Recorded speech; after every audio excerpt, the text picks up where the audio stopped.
Manda Ganeshpur union যুবদলের কর্মী সমাবেশ। তথ্য ভিডিওচিত্র মোহাম্মদ হাবিবুর রহমান। নওগাঁর মান্দা উপজেলার গণেশপুর ইউনিয়নের যুবদলের কর্মী সমাবেশ অনুষ্ঠিত হয়েছে। আজ 25 ডিসেম্বর বুধবার বিকেল 4টার দিকে উপজেলার সতীহাট GS বালিকা উচ্চ বিদ্যালয়ের হলরুমে এই কর্মী সমাবেশ অনুষ্ঠিত হয়। গণেশপুর ইউনিয়ন যুবদলের সভাপতি দেওয়ান সাখাওয়াত হোসেন বিদ্যুৎ হোসেনের সভাপতিত্বে অনুষ্ঠিত কর্মী সমাবেশ প্রধান অতিথি হিসেবে উপস্থিত ছিলেন উপজেলা যুবদলের আহ্বায়ক নুরুল ইসলাম।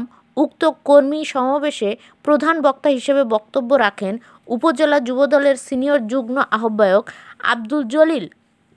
গণেশপুর ইউনিয়ন যুবদলের সাধারণ সম্পাদক বাবুল আক্তার এর সঞ্চালনায় সমাবেশে অন্যদের মধ্যে বক্তব্য দেন উপজেলা যুবদলের সাবেক সভাপতি মিজানুর রহমান নান্টু, উপজেলা যুবদলের যুগ্ম আহ্বায়ক মাস্টার এনামুল হক, সাদেকুল ইসলাম, জুয়েল রানা, ওবায়দুল হক, সিদ্দিক হোসেন, গণেশপুর ইউনিয়ন সাংগঠনিক সম্পাদক মোকসেদ আলী, অন্যান্যদের আহ্বায়ক কমিটির সদস্য সোহেল তানভীর, কুসুম্বা ইউনিয়ন যুবদলের সভাপতি মোরশেদ কারেন্ট, গণেশপুর ইউনিয়ন যুবদলের সহ সভাপতি আমিনুর রহমান, মোজাম্মেল হোসেন।